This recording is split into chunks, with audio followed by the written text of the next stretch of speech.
Hola y bienvenidos. I am Román Reyes, your host for this program we call El Arte que nos impulsa, that art that inspires. This is brought to you by Latino USA TV and Media and Arizona Barrio Stories.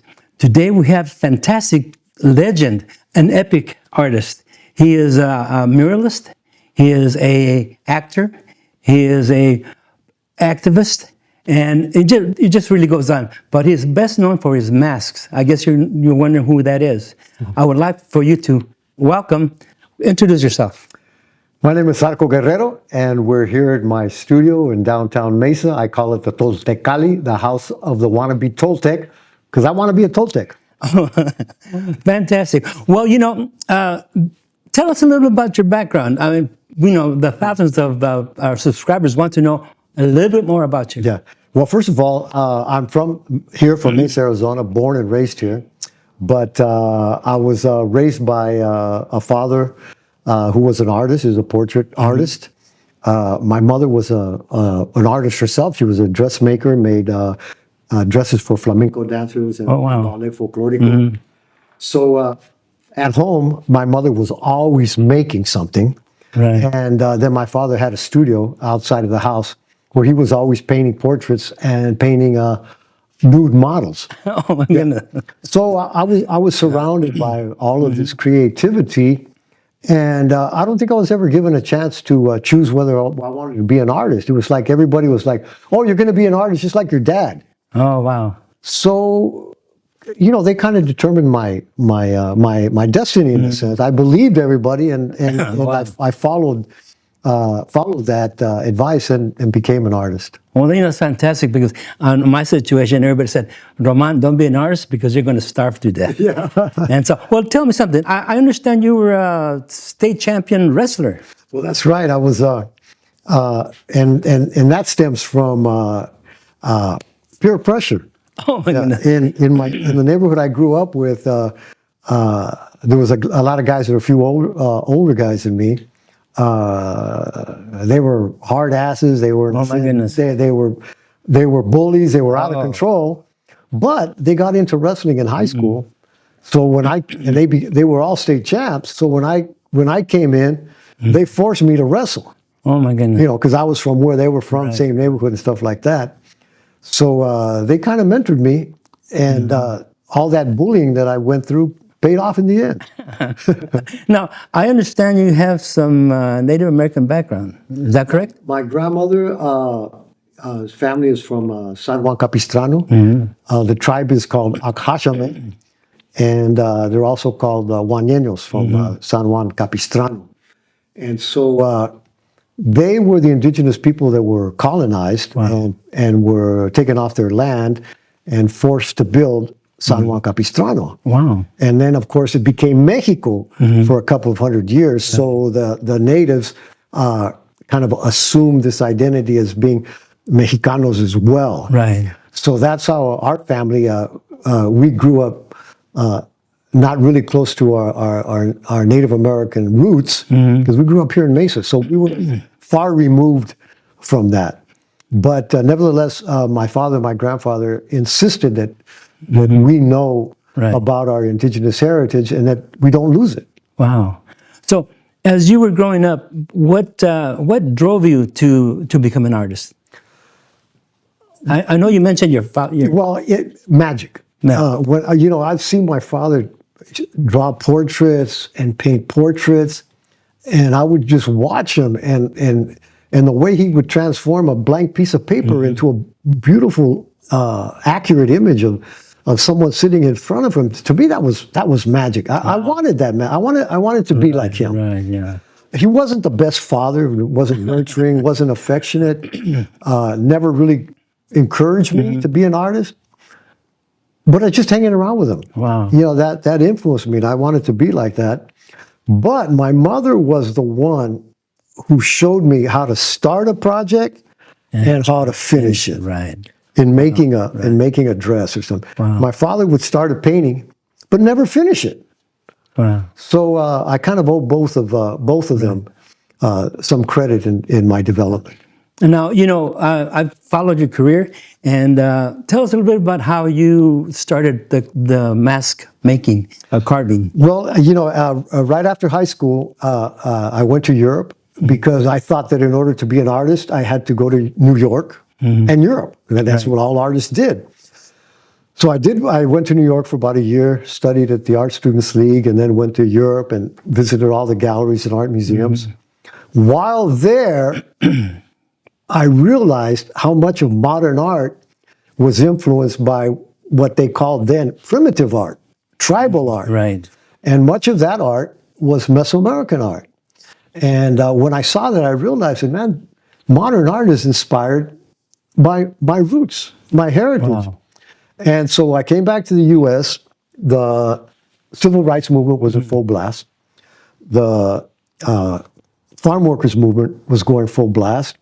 And a lot of Chicanos like myself, we became involved in the farm workers movement, supporting the farm workers movement. And with that was born the Chicano art movement. Right. And I remember that well. Yeah, I became swept up in that. I lived in San Francisco in the Mission District. My first shows were at the Galeria de la Raza and then the Mission Cultural Center. So I was in this environment where all this muralism was taking place, poetry, Teatro Campesino. Carlos Santana lived right there in the Mission, and all the guys from Malo and Santana. So that was like my main inspiration. Everybody wanted to be a muralist.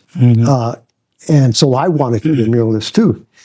And I went to Mexico to study sculpture and painting with the idea of going to La Esmeralda in Mexico City.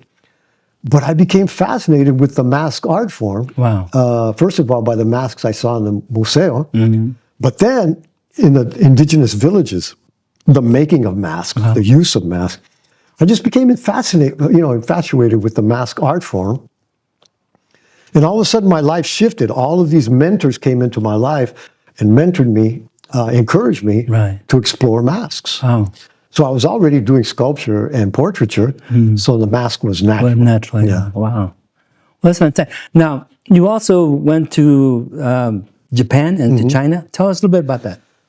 Well, the reason I wanted to go to Japan was because I believe there to be a connection between the ancient Japanese mask and Mexican masks. They had a lot in common. The Toltecs and the Olmecs. Toltec, the Olmecs, and I learned that the ancient Mexicans were the first culture to depict human emotion in sculpture. And if you think back, you look at the Totonac sculptures, there's all the expression of humanity. And I thought, that's me. That's what I want to do. I want to express humanity. And plus, I saw how the Chicano art movement was going. Nobody was doing masks. Right, yeah. Yeah, hardly anybody was doing sculpture. So I chose that path and came back to Arizona, and we began to celebrate the Dia de los Muertos. We were one of the first community organizations to have an actual public community celebration of Dia de los Muertos. People in LA started before us, but they were doing it in galleries and stuff like that. So what I tell people nowadays, Dia de los Muertos celebration is thanks to the Chicano movement. It was the Chicano art movement that revitalized Dia de los Muertos. In Mexico, Dia de los Muertos was kind of fading away and being gentrified and becoming Halloween. So it was the Chicanos who embraced our ancestral heritage, put it out there in our artwork, and in fact, I believe it was the Chicano artist who inspired the Mexican artist to I agree reconsider with that. that. Yeah, Good. exactly. I'm glad you agree. Well, before we get into something else, I explained a little bit about all these sculptures that you have here. Well, virtually everything I do is based on ancient Mexican artwork, particularly the Olmecs. I always go back to the Olmecs. And if you know anything about the Olmecs and you look at my artwork, it's like, you see it. Right, exactly. And so every once in a while, I stop what I'm doing, I go back to the Olmecs. And then, of course, drawing inspiration initially from the Olmecs turned me on to all the different forms of art in Mexico, the mask and the mojigangas, the giant puppets. Right. I wanted to bring all that here. We didn't have that. I wanted to share it with our community, and I wanted, like many Chicano artists, we wanted our community to celebrate our ancestral heritage, but particularly our indigenous heritage. That's fantastic. The Hispanic heritage had been forced down our throat all our lives, and we chose to decolonize. We weren't using the word decolonization, but we were decolonized, and we were indigeneity was what we were all about. Right. So that's what we're trying to get out nowadays. Right. Well, tell us a little bit about light rail. Oh, light rail. Let me adjust this a little bit, Taylor. All right, this is a piece that I was commissioned by Light Rail, actually to do whatever I wanted to do. Wow. And so I wanted to do a water goddess in homage to the ancestral Sonoran Desert people who built the canals and the water distribution system. And we're able to produce abundant amounts of corn. And so the statue I'm creating is a water goddess, but it also features the corn. How tall will it be? It'll be 20 feet tall. Oh my goodness. Made out of bronze and cut out steel. Wow. It's the largest piece I've ever done, and I think the most important piece. Right. Well, that's fantastic. Yeah. So what other projects do we have going on? Well, right now we have a nonprofit organization called Culture Coalition, and I'm donating all my artwork to the nonprofit with the idea of creating a mask museum and cultural center. Wow, that's fantastic. But the museum will not only focus on my masks, but the dancers, artists, theater companies that have used the masks over the last 50 years. So it's a testament. Are you that old? Yeah, pretty much, man. It's a testament to the mask legacy in Arizona that we've created. Right.